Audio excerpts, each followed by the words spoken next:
What's going on, everybody? It's your boy T, and today we are playing Sonic Adventure 2.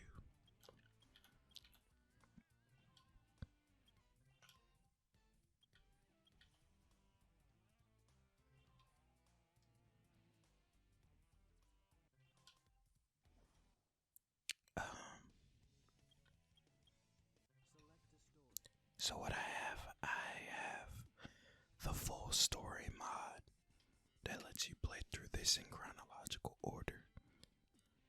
I also have the Retranslated mod, which gives the English subtitles more of the Japanese script, so we can see what was intended to be said in most of these cutscenes. I got a debug mode mod enabled right now because in City Escape, I always have some trouble and I may need a save state. I'll turn it off though after we get past that level because usually it's good after that. But yeah, I have some mods to make the textures more like the Dreamcast original. And yeah, so let's get started.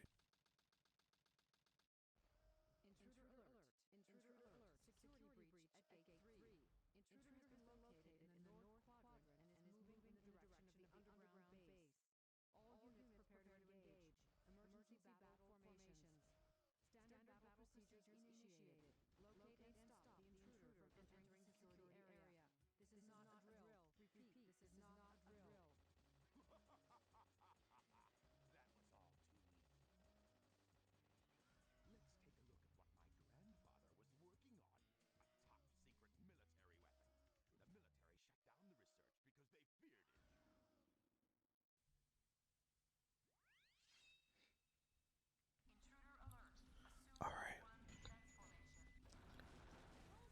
So I really think you guys need to play this mod.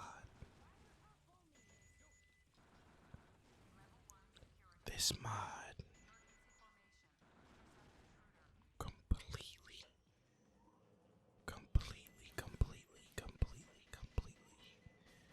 changes the entire trajectory of how you play Sonic Adventure 2. Oh, another major mod that I'm playing with is the radar mod.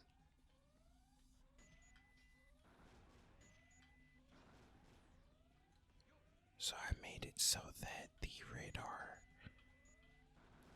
picks up all 3 emeralds like it did in SA1. I've never tried this mod before. This is something I am uniquely doing for this playthrough because I wanted to try it out. And yeah. So I'm gonna take a lot of this playthrough to talk about my thoughts on the game, and mainly my disagreements with how this game has been treated recently.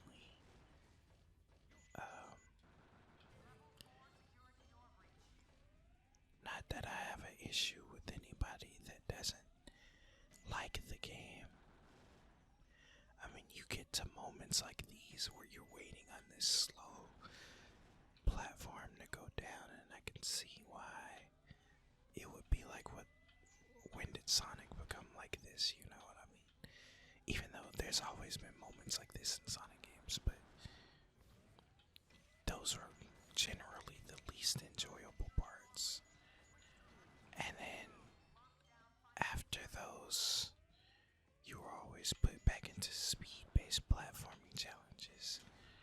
Whereas some people are gonna look at like the mech stages and be like, I don't even necessarily like these, so me having to wait and do these challenges on top of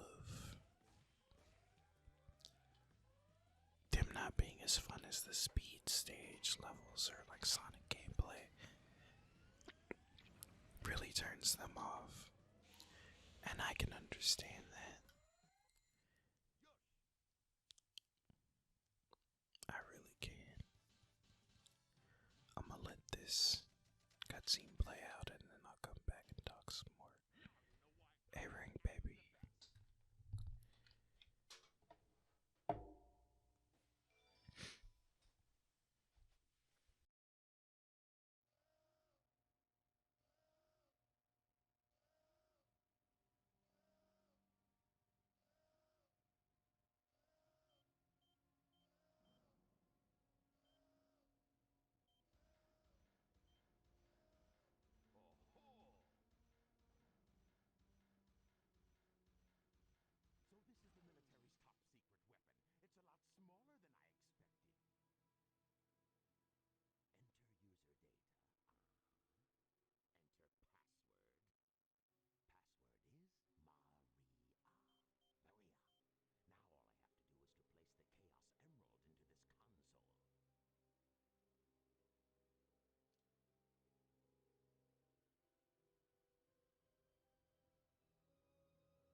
Like I was saying though about the other part, I can understand why that would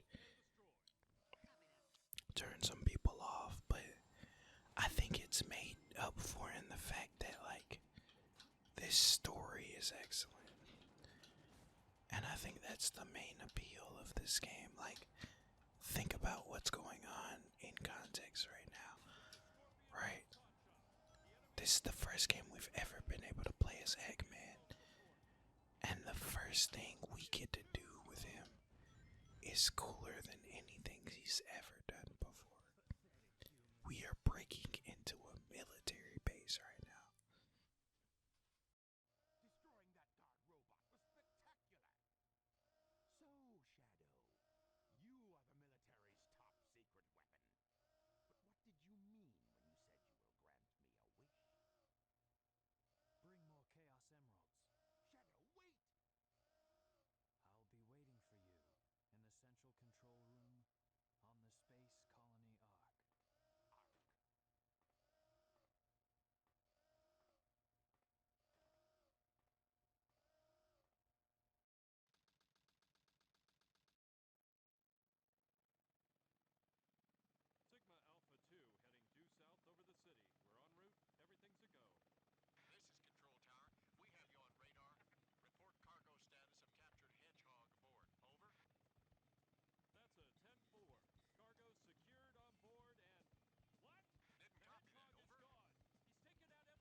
So we go from breaking into a military base to find the military's top secret weapon. Turns out it's a black hedgehog that looks like supersonic, right?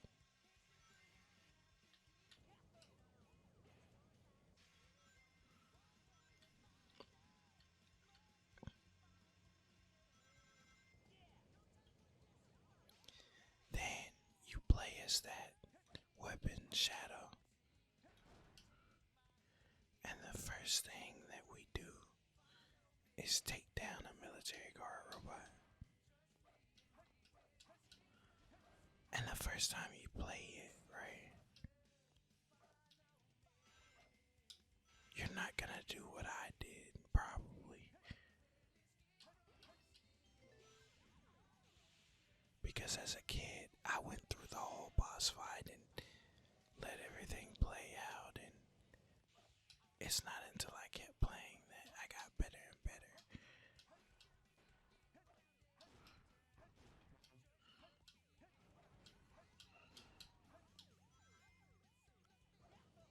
So you go from that, right? You're still not quite sure what's going on.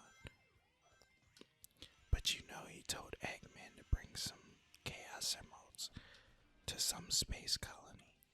And if you... Oh wow, I definitely hit that, but it's okay. If you look at the... What's it called? If you look at the capsule that Shadow was in, it actually says Experiment AX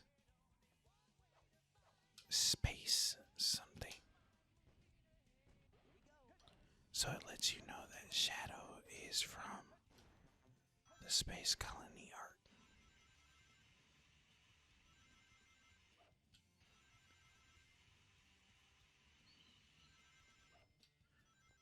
And we'll find more about that as we go on, but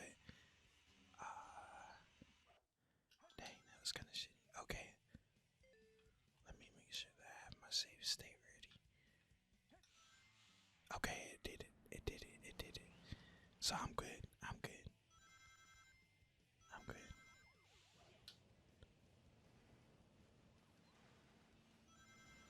Yes, sir. But then you go from that to playing as Sonic escaping from a military helicopter. And when you play the story in order, you get to see that it's because they were really after Shadow. And it just makes the game all the better when you're playing the story in order, because you get to see the events in context, and they make a lot more sense, and they're a lot more fun to play through this way.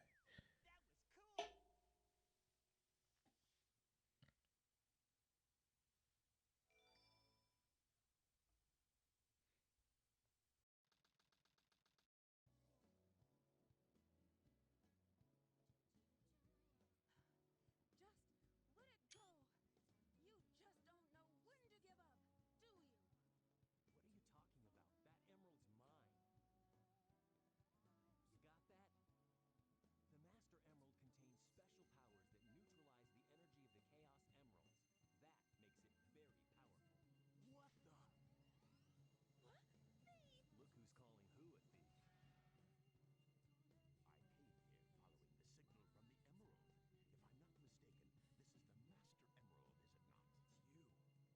It's you, Dr. Eggman. So that's Dr. Eggman. Well, I guess I can use it for something. I'll just take it with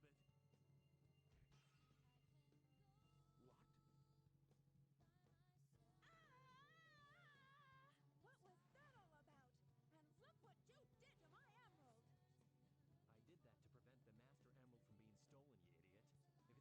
And by the way, that's not your emerald.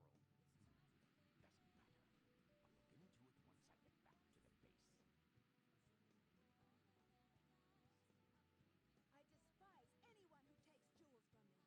I despise anyone who takes jewels from me. All the world's gems are mine to keep. Yeah, we'll see about that, Batgirl. Okay. Now, I also don't think that everything in a story needs to be spoon-fed.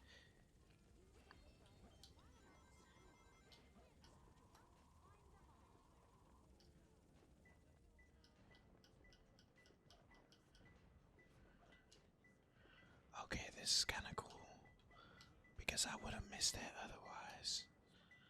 Wait.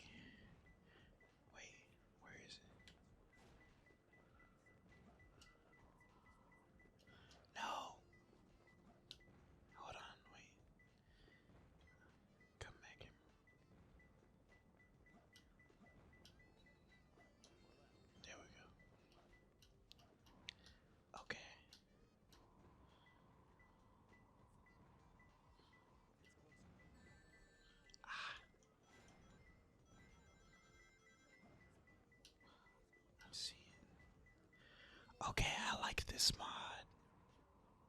I like this mod a lot. I don't think it's over here because it would have started beeping out yet.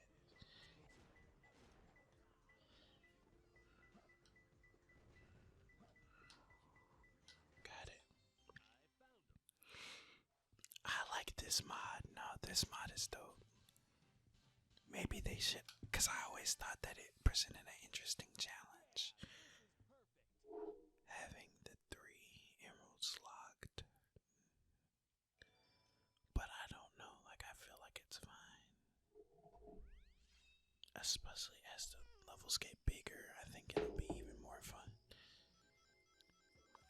But no, yeah, it's very much implied that Rouge is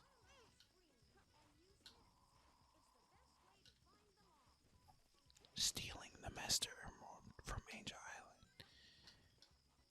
And there's a lot of things like that in this story where it's just like implied narrative. It's not outright stated. Like nothing is outright stated almost in this narrative. And I know a lot of people have problems with that. And I do think it goes a bit too far at times because there are like major plot points that are left out sometimes. Or like just put in the manual. But for the most part in this story, I feel like you can figure everything out with relative ease. It's probably up here. Oh no, it gotta be down here. Ah, I see. There we go. How was that? Perfect? Like me? Those idiots will never find my hidden base inside this pyramid. Let's take care of business here first, then get inside.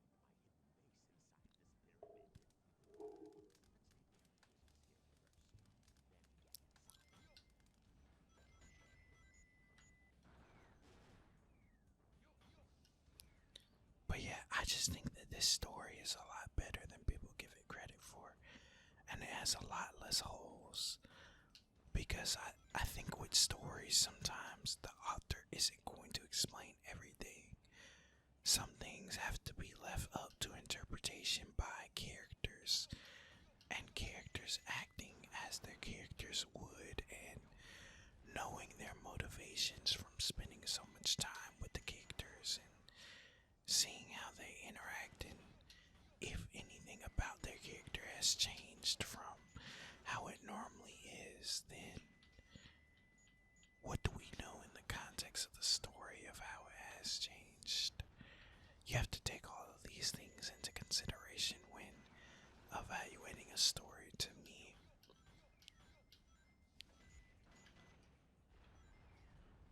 And I think it makes a lot of stories make a lot more sense than people give him credit for, this one being one of them. This isn't one of the greatest stories in video game history or anything. Like, it's not the most complex, intricate, anything like that, but it is a well-told narrative. It does keep the player invested not only in what's going on in this game, but what this game's implications have on the greater Sonic narrative. And I think a lot of people nowadays are like, well, who cares about the greater Sonic narrative? And it's like, the fans do. I know I do. But it's because this series is so interesting. Like, this world is interesting. It makes me want to care about it. It makes me want to care about the continuity, even though there isn't really any. Well, how the developers treat it. It's still fun being a fan and piecing together your own continuity, trying to make it work. It's the same thing with like that keeps me invested in Dragon Ball. And while I care care significantly less about those things as I've gotten older. It's still a part of what makes the world and the characters and the stories so fun. Like right now, bro, the second level we get to do with Eggman is making our way back to his base, and we're having to basically thrash the military who are searching for his base in this little Egyptian pyramid area. Like, look at, okay, for example, right, I love Frontiers, right? Well, I like Frontiers, right? But even in Frontiers, you see how limited the stage areas are. You see how limited the creativity is. And it's been like that in modern Sonic, and it's like, I think it's because they're trying to play it more safe because of the recent, like in the past 10 years, really I would say the past almost 20 at this point, the criticism that Sonic got for trying to be different. And I think that's why I love this game and Sonic Adventure so much, because it's like Sonic Heroes, I just love the adventure era, that 98 to 2000, when did Heroes come out, 4 era, most adventurous era of Sonic in terms of styles and locales and just wanting to try things.